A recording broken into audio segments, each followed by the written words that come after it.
उत्तराखंड और उत्तर प्रदेश के पूर्व मुख्यमंत्री रहे नारायण दत्त तिवारी की आज पुण्यतिथि और जयंती है। इस दौरान महानगर कांग्रेस कमेटी ने पूर्व मुख्यमंत्री नारायण दत्त तिवारी को श्रद्धांजलि अर्पित की। साथ ही महानगर कांग्रेस कमेटी के अध्यक्ष जसविंदर सिंह गोगी ने कहा कि आज तिवारी जी के आदर्शों और जीवन मूल्यों को याद करने का दिन है। उत्तराखंड के विकास में पूर्व सीएम का बड़ा योगदान है, इसलिए आज कांग्रेस उन्हें याद कर उनके दिखाए गए मार्ग पर चलने का संकल्प लेती है।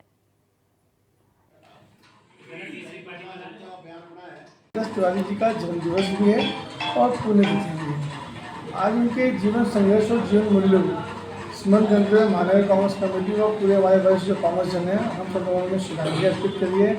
और उत्तराखंड में अगर किसी व्यक्ति ने विकास किया है तो नारायण तिवारी जी ने किया है। तो आज हम लोगों ने उनके दिखाए गए नक्शे कदमों में स्मरण करते हुए संकल्प लिया है कि हम उनके दिखाए गए मार्गों पर चल रहे हैं। लंबे वक्त से उत्तराखंड में भू कानून और मूल निवास के लिए तमाम संगठन आंदोलन कर रहे हैं। वहीं 24 अक्टूबर को उत्तराखंड क्रांति दल मूल निवास और भू कानून समेत कई मुद्दों को लेकर मुख्यमंत्री आवास का कूच करने जा रहा है।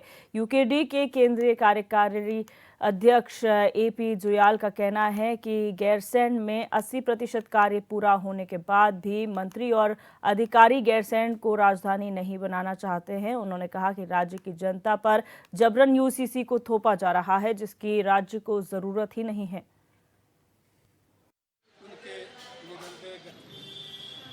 उत्तराखंड क्रांति दल ने जो विगत 24 सालों में भारतीय जनता पार्टी कांग्रेस ने हमारा मूल निवास, भू कानून, परिसंपत्तियाँ अभी उत्तर प्रदेश के कब्जे में है और राजधानी का 80% काम गैरसैंण में होने के बावजूद जानबूझ के पूरा काम नहीं करना ताकि देहरादून से न जाना पड़े। और अब ज़बरदस्ती यूसीसी कानून यहाँ के लोगों पर थोपा जा रहा है। इन बिंदुओं को लेकर के हमने 24 तारीख को रैली बुलाई है। उसकी तैयारी के लिए और उसकी जानकारी के लिए हमने आपके माध्यम से ये बुलाई है। और हमने 116 संगठनों को निमंत्रण दिया है। उनमें से 100 लोगों का हमारे पास समर्थन बीती 31 जुलाई को केदारनाथ धाम में आई आपदा के बाद विभागीय अधिकारियों ने नुकसान का आकलन कर शासन को प्रस्ताव भेज दिया है। पीडब्ल्यूडी और सिंचाई विभाग के कुल 41 प्रस्ताव में से 48 करोड़ 36 लाख के नुकसान का अनुमान लगाया गया है। प्रदेश के आपदा प्रबंधन सचिव विनोद कुमार सुमन ने इसकी जानकारी देते हुए बताया कि जिन 41 प्रस्तावों पर स्वीकृति प्रदान की गई है, उनमें पीडब्ल्यूडी के 19 और सिंचाई विभाग के 12 प्रस्ताव हैं, जिनकी लागत 48 करोड़ 36 लाख है। प्रदेश के आपदा प्रबंधन सचिव ने बताया कि आपदा के बाद यात्रा रूट को व्यवस्थित करने और नुकसान की जल्द से जल्द भरपाई करने की कोशिश जारी है, जिससे लोगों को किसी परेशानी का सामना न करना पड़े।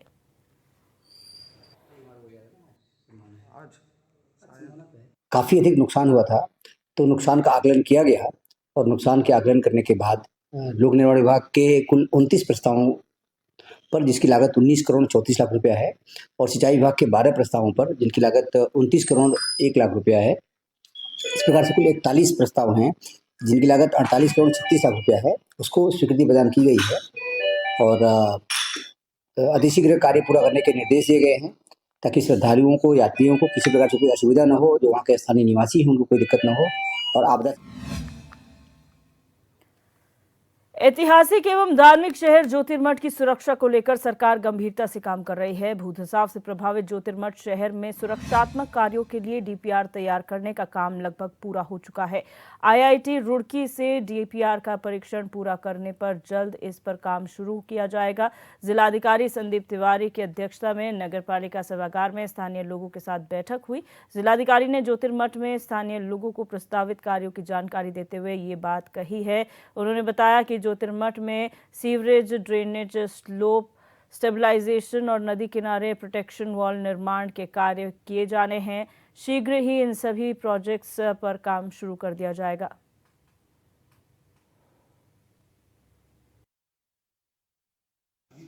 यहाँ इन विभागों ने अपने प्रस्तावित कार्य यहाँ के मूल निवासियों को प्रस्तुतिकरण दिया है, जिसमें सिंचाई विभाग का अलकनंदा रिवर की लेफ्ट बैंक पे प्रोटेक्शन वॉल का कार्य है।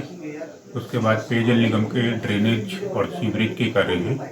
ड्रेनेज में अराउंड 97 किलोमीटर्स का इनका ट्रेन बनना है, जिसमें 7 मेजर ट्रेन्स हैं और उसका प्रस्तुतिकरण भी दिखाया गया।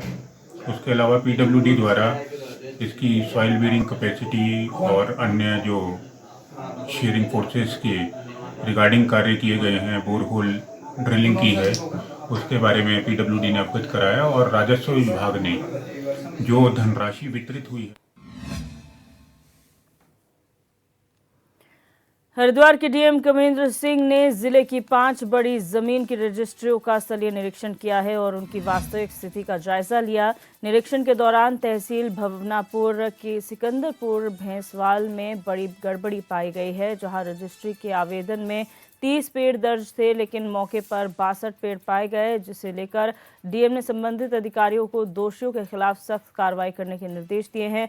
साथ ही उन्होंने कहा है कि रजिस्ट्रियों में किसी भी तरह की गड़बड़ी बर्दाश्त नहीं की जाएगी।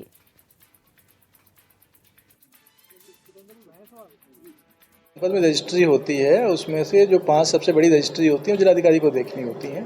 तो इसी के क्रम में मैं रुड़की और भगवानपुर क्षेत्र में रजिस्ट्री चेक करने के लिए गया हुआ था कि मौके की क्या स्थिति है और अभिलेखों में क्या स्थिति है। तो उसमें 2 रजिस्ट्री में थोड़ी बहुत कमी पाई गई है कि पेड़ों की संख्या कम थी, एक में चेक रोड नहीं दिखाया गया है। लेकिन चूंकि उन लोगों ने जो स्टाम्प दिया है वो स्टाम्प मार्केट रेट पे दिया हुआ है और वहाँ का मार्केट रेट वहाँ के सर्किल रेट से काफ़ी ज़्यादा है, लगभग डबल है। तो इसलिए उन पर स्टाम्प की देता तो नहीं बनेगी, लेकिन हाँ कुछ तथ्य उसमें छुपाए जरूर गए हैं। तो इसको हम ध्यान में रखेंगे, जो अगला रिवीजन होगा उसमें देखेंगे कि जो वास्तविक मार्केट वैल्यू जा रही है उसके आसपास ही सर्किल रेट को रखा जाए। इस प्रकार की स्टाम्प की चोरी नहीं होनी चाहिए। हरिद्वार रोड स्थित सैलून में युवती से छेड़छाड़ की घटना सामने आई है, जिसे लेकर स्थानीय लोगों समेत हिंदुवादी संगठनों में रोष व्याप्त है। बताया गया कि भान्यावाला में एक सैलून संचालक ने युवती से मेकअप के दौरान छेड़छाड़ की घटना को अंजाम दिया, जिसकी सूचना मिलते ही मौके पर मौजूद लोगों ने हंगामा शुरू कर दिया। उन्होंने प्रदर्शन करते हुए सैलून में तोड़फोड़ भी की। मामले की गंभीरता को देखते हुए पुलिस ने तुरंत सैलून संचालक को हिरासत में ले लिया। वहीं घटना से नाराज बीजेपी नेता समेत हिंदुवादी संगठनों के कार्यकर्ताओं के साथ डोईवाला कोतवाली पहुंचकर डोईवाला के पुलिस क्षेत्राधिकारी से मुलाकात की और दोषी पर कार्रवाई के साथ ही बाहरी राज्यों से आने वाले लोगों के सत्यापन की मांग उठाई। कल की बात है, भानियावाला बाजार में एक जो सैलून की दुकान थी उसमें एक छेड़छाड़ की घटना हमारे संज्ञान में आई। उसमें तत्काल जो है उसमें मुकदमा लिखा गया और जो अभियुक्त है उसको हिरासत में लिया गया और स्थानीय लोगों के साथ भी मीटिंग की गई और उनकी जो भी उनकी मांगे थी और जो भी उनकी परेशानियां थी उनको डिस्कस किया गया। और इसमें एक बहुत बृहद स्तर पर क्षेत्र में एक वेरिफिकेशन ड्राइव चलाई जाएगी और जितने भी संदिग्ध टाइप के लोग हैं और जिनका नाम पता नहीं पता है उनको सबको थाने ला के पूछताछ की जाएगी और उनके खिलाफ चालानी कार्यवाही भी की जाएगी। साथ ही में पब्लिक से अपील भी है कि जो लोग भी अपने मकान दुकान किराए पर देते हैं वो सोच समझ के दें, उसका प्रॉपर वेरिफिकेशन खुद भी कर लें और पुलिस के द्वारा भी उसका वेरिफिकेशन करवा लें। जो उत्तराखंड, हम जो पहाड़ी मूल के, हमारा पहाड़ी प्रदेश है उत्तराखंड, हमारी बहु बेटियाँ सुरक्षित नहीं रहोगी यहाँ पे। जब से भारी लोग बिजनौर के, मुजफ्फरनगर के, यूपी के लोग जो योगी जी ने उन्होंने सख्त किया, तो ये आगे भानेवाला, डोईवाला, दिल्ली वाला, इस तरह जो लोकल लोग हैं यहाँ के उनसे भी कोई दिक्कत नहीं है। जो भारी लोग हैं वो कल घटना घटी मेरे ऑफिस के बगल में घटी और मैं तो बाहर निकला तो बच्ची उसको डांट रही थी, तो उस थप्पड़ मारा उसके।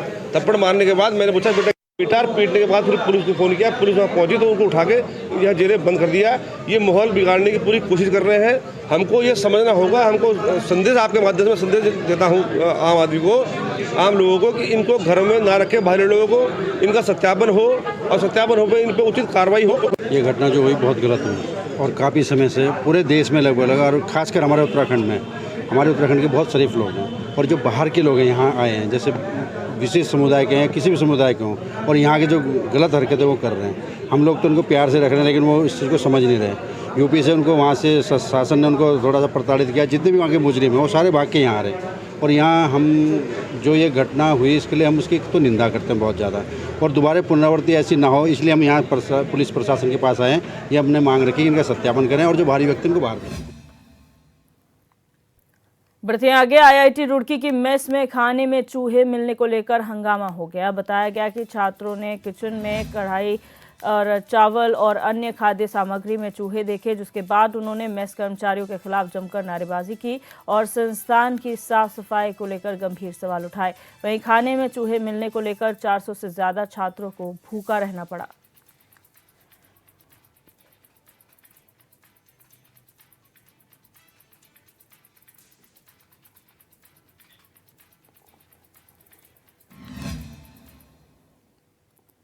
हरिद्वार के हरकी पैड़ी क्षेत्र में एक खोखे के नॉनवेज बनाने को लेकर विवाद हो गया। तीर्थ पुरोहित समाज के लोगों ने खोखा स्वामी की पिटाई कर दी। साथ ही बीच बचाव करने आए एक सिक्योरिटी गार्ड को भी डंडों से पीटा गया।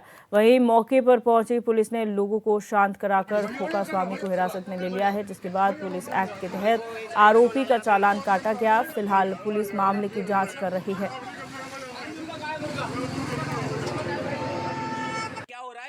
पंडित बता रहा तू अपने आप को है, पंडित बता रहा अपने आप को, पंडित हो गया सारा। इस बार का करवा चौथ का व्रत पिछले साल की तुलना में करीब 11 दिन पहले यानी 20 अक्टूबर को रखा जाएगा। वहीं सीमांत नगरी ज्योतिर्मठ के बाजारों में करवा चौथ व्रत को लेकर साजो सामान सज धज कर तैयार है, जिसके चलते बाजारों में रौनक तो दिखाई दे ही रही है, लेकिन अभी खरीदारों की भीड़ कम नजर आ रही है। हालांकि अभी भी करवा चौथ के व्रत को 2 दिन बाकी हैं। ज्योतिर्मठ के ज्वेलरी शॉप से लेकर ब्यूटी पार्लर, फैंसी सामानों की दुकानें, कपड़ों की दुकानें समेत पूजा सामग्री की दुकानों के बाजार सज चुके हैं।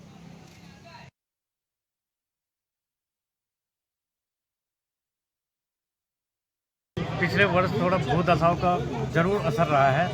इस बार मुझे लग रहा है कि काफ़ी लोग खरीदारी कर रहे हैं और करवा चौथ को अच्छे तरीके से मना रहे हैं और बाजार में रौनक भी अच्छी है। आपको बता दूं कि जो इस बार करवा चौथ है लगभग 2 हफ्ते पहले आ चुके हैं। दूसरी बात, जो व्यवसायी उन्होंने पूरी तैयारी कर दी है, वो पूरा बाजार देख रहे होंगे आप, पूरी तरह से सज चुका है। लेकिन क्या है, इस बार जो पिछली बार जो करवा चौथ था उसमें अब तक क्या होता था कि 50 से 60% माल बिक जाता था, लेकिन अभी तक जो स्थिति अभी यहाँ पर जो देखा जाए 10% माल नहीं बिका है। व्यापारियों ने लाखों रुपए का सामान ला करके अपने व्यवसाय आजीविका चला रहे हैं, लेकिन अभी तक उनका 10% माल नहीं बिका है। और जो खास तौर से हमारे यहाँ जो पहाड़ में है, खास तौर से होता है कि आजकल घास काटने का सीजन होता है या खेती का टाइम होता है, तो लोग इस समय बहुत व्यस्त रहते हैं। बाराकोट में चल रहे 6 दिवसीय लड़ी धूरा महोत्सव का 17 अक्टूबर को देवी रथों की लड़ी धूरा मंदिर की परिक्रमा के बाद समापन हो चुका है। 3 किलोमीटर की खड़ी चढ़ाई पार कर ढोल नगाड़ों के साथ ग्राम काकड़ और बाराकोट से देव डांगरों के साथ मां भगवती के देवी रथ लड़ी धूरा मंदिर पहुंचे, जहां देवी रथों ने मंदिर की परिक्रमा की। सबसे पहले ग्राम काकड़ का देवी रथ ढोल नगाड़ों और माता के जयकारों के साथ मंदिर प्रांगण पहुंचा, जिसमें देव डांगर कल्याण सिंह मां महाकाली के रूप में सवार थे। वहीं ग्राम बाराकोट का देवी रथ दोपहर 3:25 पर मंदिर प्रांगण पहुंचा, जिसमें देव डांगर प्रताप सिंह कालिका और गुड्डी फरत्याल मां भगवती के रूप में सवार थीं। दोनों देवी रथों ने हजारों भक्तों के साथ मंदिर की परिक्रमा की।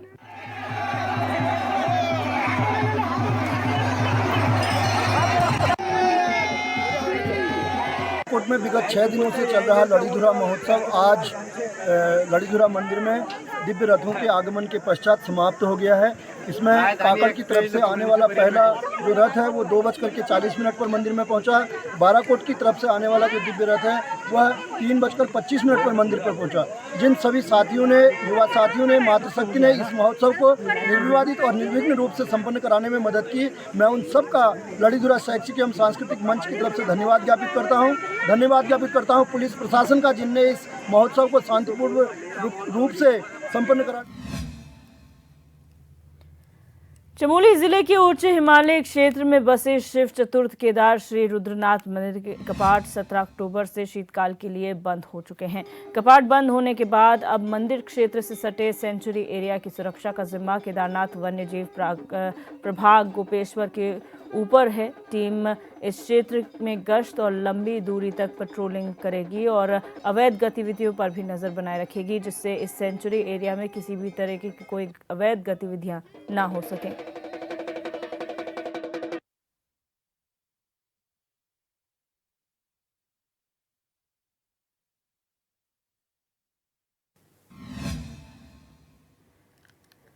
अल्मोड़ा में वन विभाग की टीम को बड़ी सफलता हाथ लगी है, जहां वन विभाग की टीम ने 2 गुलदारों को पिंजरे में कैद कर लिया है। आपको बता दें कि सुबह नगर के चीना खान मोहल्ले में एक गुलदार को पिंजरे में कैद किया गया, तो दूसरे गुलदार को भैंसिया छाना विकासखंड के सील गांव से पिंजरे में कैद किया गया। दोनों गुलदारों को वन विभाग की टीम ने रेस्क्यू सेंटर पहुंचाया है, जिसके बाद स्थानीय लोगों ने राहत की सांस ली है, क्योंकि गुलदार की वजह से गांव में डर का माहौल बना हुआ था।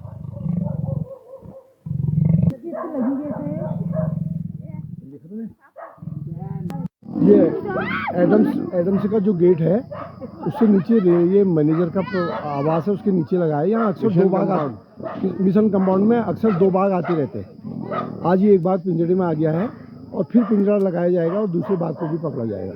ये हमें बड़ी राहत मिली है। यहाँ के मोहल्लेवासी बड़े डरे हुए हो गए थे, लोग रात को बाजार नहीं जा पाते थे, किसी काम से नहीं जा पाते थे। इतनी दहशत थी कि आदमी घर के अंदर दुबका रहता था। ये वन विभाग का बहुत धन्यवाद है कि उन्होंने पिंजरा लगाया और ये बाघ आज पकड़ा गया। अल्मोड़ा शहर में गुलदारों के आतंक के विषय में लोगों की बहुत शिकायतें मिल रही थी, तो अभी यहाँ पे उनकी शिकायत के आधार पर हमने यहाँ पे पिंजरे लगाए हैं। इसमें से एक यहाँ पे एडम्स स्कूल के पास से पकड़ा गया है। जो नर है उसकी उम्र करीब 8 से 10 साल के बीच में है, और दूसरा लेपर्ड जो है वो यहाँ पे बाड़ी चीना के पास एक शील गाँव है, वहाँ से पकड़ा गया। वो भी नर है, उसकी उम्र करीब 5 से 6 साल के बीच में। आदमपुर तो नहीं है? नहीं, अभी तो ऐसे कोई सूचना हमको नहीं है।